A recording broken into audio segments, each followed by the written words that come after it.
8월 10일 월요일 정례 브리핑을 시작하겠습니다. 8월 10일 0시 기준 국내 발생 신규 환자는 17명이고 해외 유입 사례는 11명입니다. 오늘 0시 기준 확진 환자는 총 14,626명이고 현재 663명의 환자가 치료를 받고 있습니다. 어제 사망자는 없었고 현재까지 총 사망자 수는 305명입니다. 최근 국내의 코로나19 발생은 전반적으로 안정적으로 억제되는 양상을 보이고 있습니다. 7월 26일부터 8일 8일까지 2주간 국내에서 발생한 일평균 환자는 12.1명으로 그 직전 2주간의 19.9명에 비해 7.8명이 줄어 10명대 초반을 유지하고 있습니다. 방역망 내 관리 비율도 목표치인 80%를 초과한 상황입니다. 그러나 지역적으로는 수도권에서 소규모 집단 감염이 계속 이어지고 있습니다. 개척교회와 식당, 카페 등에서 감염 사례가 나타났고 대부분 밀폐된 공간에서 밀집하여 식사를 하는 등 마스크를 착용하지 못한 상황이었습니다. 특히 교회의 경우 소모임 금지 등의 핵심 방역 수칙 의무화 조치를 해제한 이후에 다수 감염 사례가 재발하였고 감염세가 어린이집, 방문 판매업체, 대형 시장 상가 등으로 확산되고 있어 방역 당국에서는 크게 우려하고 있습니다. 이미 대형 교회를 비롯한 많은 종교시설에서 정부의 방역 조치에 협력하여 주시고 있지만 소규모 교회에서 함께 식사를 하면서 감염되는 사례가 반복되고 있는 만큼 교회 내에서의 공동 식사나 소모임 등은 하지 마시고 마스크 착용과 같은 기본 방역 수칙이 시설 내에서 철저히 준수될 수 있도록 관리하여 주시기를 거듭 당부드립니다. 한편 전 세계적인 코로나19 확산에 대응하여 방역 강화 대상 국가를 지정하는 등 해외 입국자에 대한 방역 관리를 강화하고 있으며 지난 2주간 해외 유입 환자는 일평균 21.4명으로 그 직전 2주간의 31.4명에 비해 10명이 줄어들었습니다. 다만 최근 국가별, 지역별 재확산이 나타나고 있어 위험도 평가에 따라 방역 조치의 신속한 조정이 필요한 사항입니다. 이에 따라 최근 중국 신장자치구, 베트남 다낭과 꽝남 지역의 확산세를 고려하여 지난 금요일부터 해당 지역 방문 후 귀국하는 우리 기업인의 격리 면제 적용을 일시 정지하였습니다. 앞으로도 해외 유입 사항을 면밀히 모니터링하면서 필요한 방역 조치를 취할 예정입니다.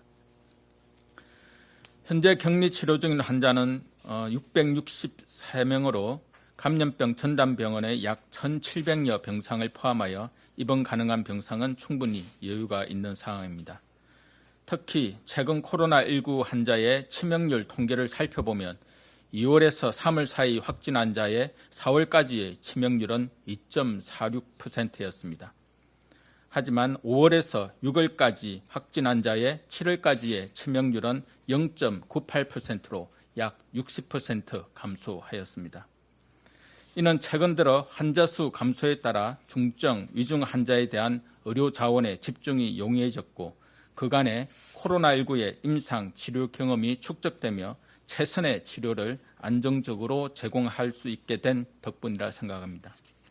사명감을 갖고 환자 치료에 힘써오신 의료진분들의 노고에 깊이 감사드립니다. 전반적으로 우리나라의 코로나19 발생과 치료 상황은 안정적으로 관리되고 있는 것으로 평가할 수 있습니다.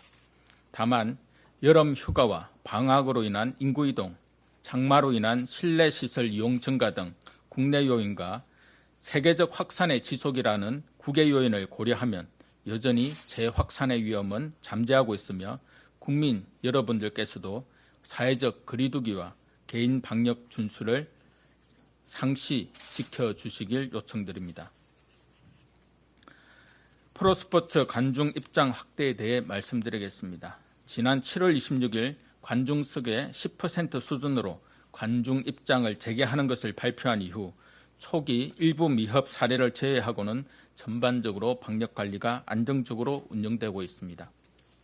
이에 입장 규모를 점진적으로 확대하여 프로야구는 8월 11일 내일부터, 프로축구는 8월 14일 이번 주 금요일부터 전체 관중석의 30% 수준으로 확대할 예정입니다. 일상과 방역의 조화를 위한 노력이 안정적으로 정착될 수 있도록 국민 여러분들께서도 경기장 내 마스크 착용, 좌석 간 거리두기 준수, 좌석에서 음식물 취식 금지, 육성 응원 금지 등과 같은 방역 지침을 철저히 준수하여 주시길 당부드립니다.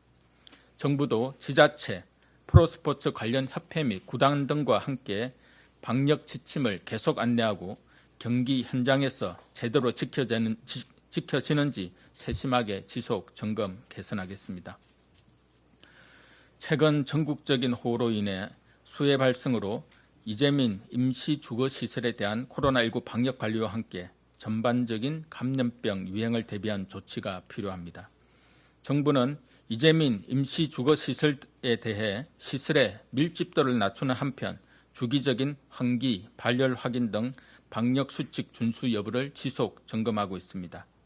특히 큰 피해가 발생한 전남 구례군 등의 역학조사관이 현장에 나가 이재민 대피시설의 감염병 예방을 위해 방역관리 전반에 대해 점검하였습니다.